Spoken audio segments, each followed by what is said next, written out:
วันนี้พระคริสตจักรสมโภชพระกายและพระโลหิตของพระเยซูเจ้าหรือว่าอีกอย่างแม่นศีลมหาสนิทซึ่งพวกเฮาได้รับในพิธีบูชามีซานั่นเองด้วยเหตุนี้จึงเป็นโอกาสให้พวกเฮาได้เข้าใจความหมายและทำล้ำลึกแห่งศีลมหาสนิทซึ่งพวกเฮาได้รับ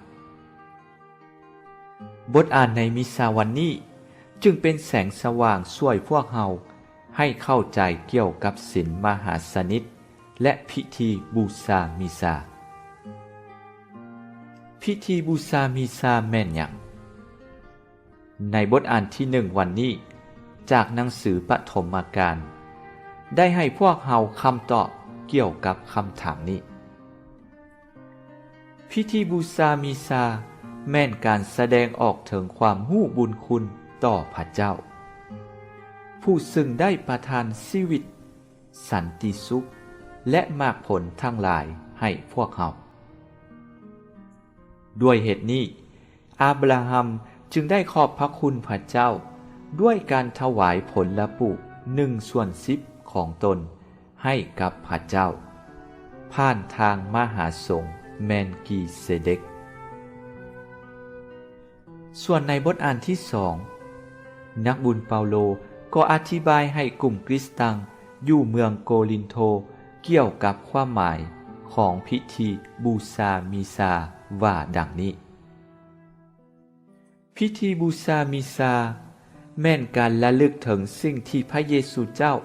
ได้กล่าวและได้กระทำในภาเข้าครั้งสุดท้ายก่อนที่พระองค์จะถูกมอบถูกทรมานและตายแต่ความตายเป็นเพียงแต่ทางผ่านไปสู่การกลับเป็นขึ้นมาด้วยเหตุนี้พิธีบูชามีซาจึงแม่นการลื้อฟื้นเหตุการณ์แห่งการตาย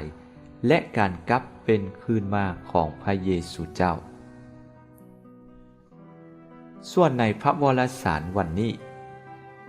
พระเยซูเจ้าได้เลี้ยงเกลือฝูงชนในที่เพียวเป็นจำนวน 5,000 คนด้วยข้าวจี5 ก้อนและปลา2 ตัวย้อนหยัง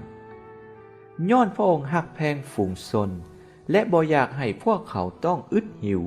และล้มตาวย้อนความอิดเมื่อยสิ่งนี้แสดงให้พวกเราเห็นถึงความฮักเมตตาของพระเยซูเจ้าที่มีต่อพวกเราพระองค์ทรงเลี้ยงเกลือพวกเราบ่เพียงแต่ด้วยวาจาของพระองค์เท่านั้น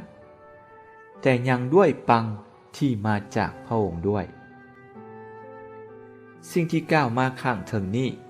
ช่วยพวกเราให้เข้าใจถึงพิธีบูชามีซาอันแม่นความฮักความรู้บุญคุณต่อพระเยซูเจ้าผู้ได้ตายและกลับเป็นขึ้นมาเพื่อให้พวกเรามีชีวิตและแม่นชีวิตที่มั่นคงถาวรและในพิธีบูชามีซานี้ยังแม่นพระเยซูเจ้าเองที่เลี้ยงเกลือพวกเราด้วยปังที่มาจากพระองค์